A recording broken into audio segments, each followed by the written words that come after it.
Indian energy exchange limited का आज quarterly result आ गया है। 6:20 के आसपास आया है। ठीक है, तो आज हम क्वार्टरली रिजल्ट देखेंगे इसका, और कंपनी में आज क्या हुआ है हम ये भी आज चेक कर ले।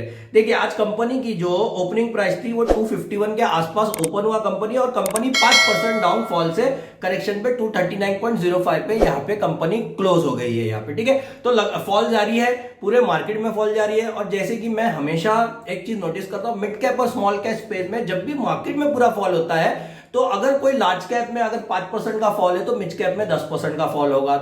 ये हमेशा जरूरी नहीं है, लेकिन मेजोरिटी ऐसा ही होता है इन चीजों पे। ठीक है, अब आते हैं अपना एनएसई की वेबसाइट पे। एनएसई की वेबसाइट पे आप आईएक्स सर्च करो और यहाँ पे अपना कॉर्पोरेट एक्शंस में आओ। इस जगह पे मैं आपको दिखाता हूं कैसे करना है। एनएसई की वेबसाइट पे आओ, इंडियन एनर्जी एक्सचेंज की साइट के ऊपर आ जाओ, आप कॉर्पोरेट एक्शन में सर्च करो। कॉर्पोरेट एक्शन को आप क्लिक कर दो इस जगह पे। ओके, मैं रिलोड कर लेता हूं एक बार। और यहां पे देखिए रिकॉर्ड डेट जो है इस जगह पे मैं यहां पे मार्किंग कर रहा हूं, इसका पीडीएफ खोल लो। ये मैं ऑलरेडी 2-3 खोला हुआ था, मैं इसको बंद कर देता हूं।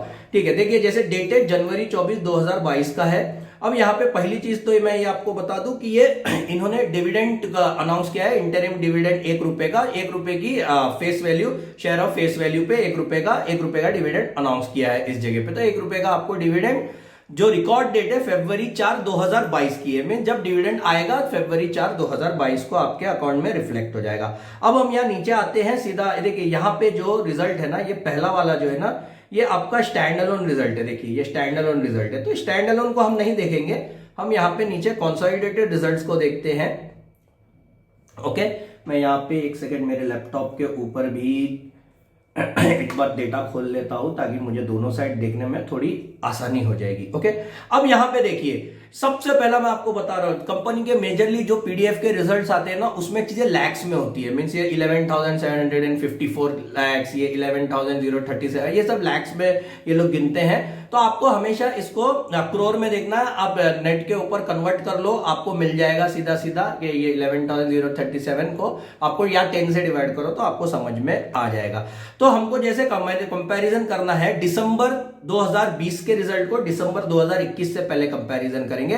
तो यहां पे जो है 8,523, यहां पे 8523 जो है इनका नंबर आया है, और यभी का जो है 11,754 इनका नंबर आया है। अब अगर दिसंबर 2020 के मैं रिजल्ट को अगर कंपेयर करूं तो ये अराउंड जो है ये 10 करोड़ का, 85 करोड़ का यहाँ पे रिजल्ट आया है। यहाँ पे मैं एक बार स्क्रीनर के ऊपर देखिए, मैं हमेशा थोड़ा सा कंपैरिजन कर लेता हूं यहाँ पे। तो ये हम यहाँ पे भी एक बार मैं चेक कर लेता हूं इस जगह पे, और इसे अगर हम 100 से डिवाइड करेंगे तो यहाँ पे 85 करोड़ इस जगह पे, यहाँ पे 85 करोड़ का हमारा सेल्स और रेवेन्यू था इस जगह पे। और अभी जो हमारा रेवेन्यू है वो 117 करोड़ का रेवेन्यू है। 100 से मैंने डिवाइड कर दिया, ठीक है, करोड़ का यहाँ पे हमको नंबर मिल जाएगा इस जगह पे। तो रेवेन्यू अगर मैं दिसंबर 2020 को दिसंबर 2021 से अगर कंपेयर करूं तो रेवेन्यू 3,000 करोड़ के अपना थोड़ा 30 करोड़ के आसपास यहाँ पे बड़ी है यहाँ पे। तो रेवेन्यू तो ठीक ठाक लग रही है, लेकिन अगर मैं इसे सितंबर 2021 से कंपैरिजन करूं तो कुछ खास ग्रोथ नहीं यहाँ पे दिख रहा है दोस्तों। तो मार्केट हो सकता है, देखिए ऑलरेडी निफ्टी और पूरा जो शेयर मार्केट इंडेक्स है हर जगह का ग्लोबल का, वो तो पनिश हर एक शेयर को कर रहा है, लेकिन मार्केट इसको एक बहाना लेके इसको और पनिश कर सकता है, या और थोड़ा करेक्शन पे यहाँ पे जा सकता है। अब अगर हम इसका अब अगर हम इसका प्रॉफिट अगर नोटिस करें इस जगह पे, अब अगर हम इसका यहाँ पे इस जगह पे प्रॉफिट नोटिस करें, प्रॉफिट को अगर मैं पिछले इधर पे आता हूं मैं ओके, पिछले प्रॉफिट को अगर देखें तो 75 करोड़ का प्रॉफिट 2020 में था, और अभी अगर देखूं तो 107 करोड़ का यहाँ पे प्रॉफिट दिखा रहा है। जो कि देखिए पिछले मैंने जैसे बोला कि बहुत ज्यादा कोई इंप्रूवमेंट नहीं, यहाँ पे अच्छा इंप्रूवमेंट है यहाँ पे, यहाँ से 2020 से 2021 में, लेकिन सितंबर से लेके दिसंबर में बहुत ज्यादा कोई खास इंप्रूवमेंट सॉरी नहीं है। अब ये चीज हम देखेंगे कि इनका प्रॉफिट जा कहाँ रहा है। हमेशा जो आप क्वार्टरली रिजल्ट या फाइनेंशियल स्टेटमेंट देखते हो ना, वहां पे ये ढूंढने की कोशिश करो। सेल्स और प्रॉफिट के नंबर्स बहुत अच्छे दिखते हैं, हम कह देते हैं अच्छा नेट प्रॉफिट अच्छा नहीं आया है इसीलिए यहाँ पे मार्केट ने, लेकिन क्यों अच्छा नहीं आया ये थोड़ा सा जानने की कोशिश करो। सबसे पहला उसमें देखना है हमें एक्सपांसेस, कंपनी जो खर्चा कर रही है वो पिछले क्वार्टर से, पिछले साल से, क्या उस खर्चे को कम कर पा रही है या उस खर्चे में इजाफा हो रहा है और सेल्स उतना ही है, अब नेट प्रॉफिट में घाटा होता जा रहा है, क्योंकि खर्चा बढ़ेगा, सेल्स अगर सेम रहेगा तो नेट प्रॉफिट में घाटा होता ही जाएगा। तो अगर मैं देखूं यहां पे अराउंड यहां पे तो 20 करोड़ का यहां पे इनका एक्सपांस था, इस जगह पे भी 20 करोड़ का, लेकिन यहां अगर देखूं तो यहां पे बढ़ गया है, यहां 23 करोड़ का यहां पे इनका एक्सपांस बढ़ गया। तो ये जो एक्सपांस है ना, इनका प्रॉफिट यहां पे इसने खा गया है इस जगह पे।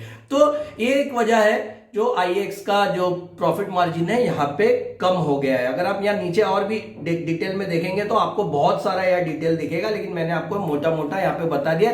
Screener.in पे आपको देखने में शायद आसानी हो, जिनको फाइनेंशियल स्टेटमेंट बहुत अच्छे से रीड करने नहीं आता है तो Screener.in के ऊपर भी वो चीज देख सकते हैं आप लोग।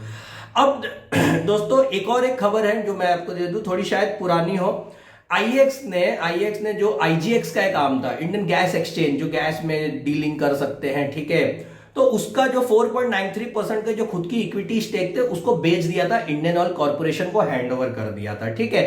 तो इनका जो उसके वजह से भी एक नेगेटिव पॉइंट आ सकता है वहां पे, ठीक है। देखिए मार्केट को एक करेक्शन करने का बहाना चाहिए, वो कोई भी, अभी देखो जब जैसे क्वार्टरली रिजल्ट बहुत ज्यादा लोगों के मिजाज के हिसाब से नहीं आया है एंटी से, तो लोग बोलेंगे हाँ अच्छा 4.93% का स्टेक भी बेचा था, इसके मार्केट को एक बहाना चाहिए। हमें हमेशा देखना है कि इसका फंडामेंटल तो खराब नहीं हुआ है, ऐसा तो ऊपर नीचे होता ही रहेगा, बहुत सारे रिजल्ट अभी अच्छे नहीं आए हैं इस जगह पे, ठीक है। अब ये यहाँ पे इन लोग भी बोले आइए quarter three net profit rises by 39% to 80 crore और हायर रेवेन्यूज यहाँ पे, ठीक है, यहाँ पे बोल रहे हैं। लेकिन अगर बहुत ज्यादा जिस हिसाब से चल रहा था वो देखे तो उस हिसाब से नहीं है।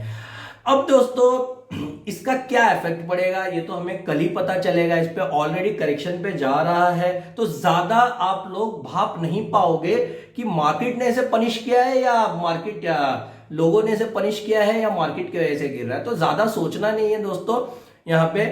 अब आते हैं चार्ट के ऊपर। मैंने जो मेरा प्रीवियस वीडियो भी बनाया था उसमें कहा था इसका बहुत ही एक इंपॉर्टेंट सपोर्ट लेवल है 234 का, देखिए मैंने यहाँ पे मार्क करके रखा है इस जगह पे, और उसके बाद का जो लेवल है 213 का है। अब बहुत से लोगों ने मुझे कमेंट करके कहा था कि ये बहुत महंगा है, तो मैंने ऑलरेडी कहा है जिसे महंगा लग रहा है वो इस लेवल के टूटने तक रुक जाए या दूसरे लेवल तक, और जिसे लॉन्ग टर्म के लिए बहुत सोचना है वो थोड़े थोड़े पैसे डालो ना भाई, महंगा सस्ता क्या देखोगे, क्या बॉटम पकड़ लोगे आप, इतने महारथी हैं हम, ठीक है। बॉटम कोई नहीं पकड़ सकता, अच्छे अच्छे इन्वेस्टर्स लोग का इंटरव्यू देखो कोई नहीं कहता, इसीलिए एसआईपी मोड आया।